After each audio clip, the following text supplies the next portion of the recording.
A paz do Senhor, meus irmãos, muito bom dia. Estamos aqui para mais uma manhã de leitura bíblica. Estamos em 2 Samuel, capítulo 17, 18 e 19. Vemos então aqui no capítulo 17 Aitofel vir mais uma vez com um conselho a Absalão. Absalão então gosta do seu conselho, mas Uzai, que está ali infiltrado e que tinha ganho confiança de Absalão, mas ele era amigo de Davi, ele propõe um outro conselho.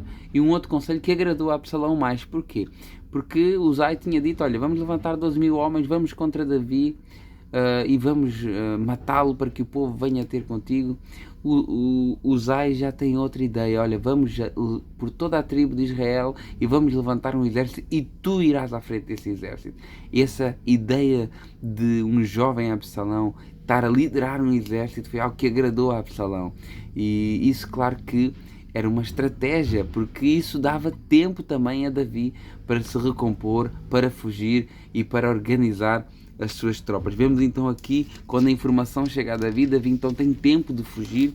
Na sua fuga vemos aqui ele a ser presenteado com bens, com mantimentos, por parte aqui de 3 homens, Sobir, Maquir e Barzilai, que vão ter com Davi, que dão mantimentos, ou seja, preparando-os para a batalha. No capítulo 18 temos então Absalão que vai ter com Davi, que chega a Davi com o seu exército, e há aqui esta batalha, ele acaba aparecendo, os homens de Israel acabam morrendo 20.000 homens de Israel contra os homens de Davi. O próprio Absalão acaba ficando preso, uns dizem que pela cabeça, estudiosos dizem que era pelo seu cabelo, que era muito comprido, muito grande, e quando Joabe vê-o naquela posição, Joabe mata Absalão contra as ordens de Davi. Davi tinha dito que não era para matar Absalão. Davi tinha um grande amor pelo seu filho, apesar de tudo, mas Joabe acaba matando o seu filho. A notícia chega então a Davi. Davi então chora e entra aqui num luto pelo seu filho, e todo Israel então entra ali num luto, todo o povo entra ali naquele luto, porque eles estavam como se tivessem perdido a batalha, né? Eles ganharam a batalha, ganharam a guerra, aquele povo que estava com Davi, mas agora estavam como se tivessem perdido, porque Davi estava num luto. E Joabe chama a atenção de Davi e diz, olha, porquê é que estás assim? Absalão, ele acabou colhendo aquilo que ele plantou, então a morte dele era uma morte justa, era uma morte pelo seu pecado, pela rebelião, rebeliou-se contra o ungido do Senhor. E Davi então vai ter com os reis de Judá, com os homens de Judá, e volta para Jerusalém, volta para ser rei sobre o seu povo. Temos então aqui ele encontra-se novamente com Mefibosete, que ao contrário do que o servo de Mefibosete tinha dito, não se tinha rebeliado, antes pelo contrário, ele estava ali numa posição de fraqueza, porque ele era coxo e não tinha como fugir também. Vemos aqui Barzilai também, que é presenteado por Davi, embora ele recuse por causa da sua muita idade. E no final do capítulo 19 temos então a inveja de Israel por Judá. Nós vemos aqui o princípio daquela faíscazinha da divisão do reino. Ainda que o reino só tenha sido dividido 50 anos depois, nós vemos aqui começou aqui algum conflito entre as 10 tribos de Israel e Judá e Benjamim.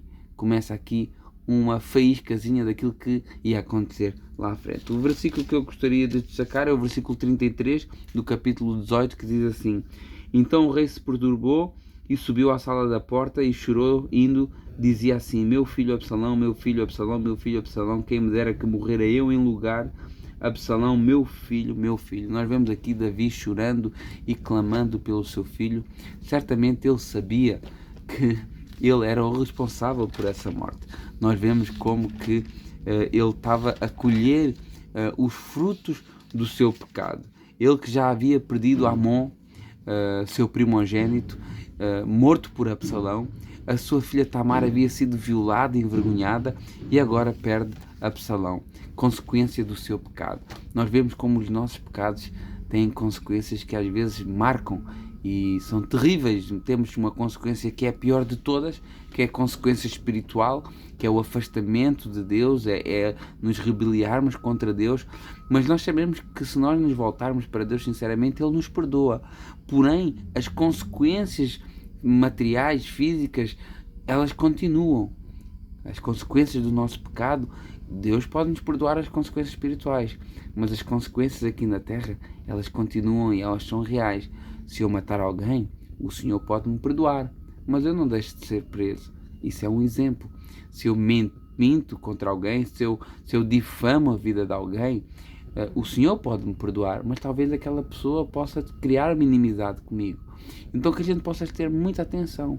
O pecado, ele nos afeta de todas as maneiras. Ele nos aprisiona e ele perturba a nossa vida de todas as maneiras. Então que a gente venha a fugir dele, a fugir do pecado, que a gente venha a vigiar, que a gente venha a nos concentrar, nos enchermos de Deus. Por quanto mais nos enchemos de Deus, mais longe estaremos do pecado. Deus abençoe a vida de cada um e até amanhã.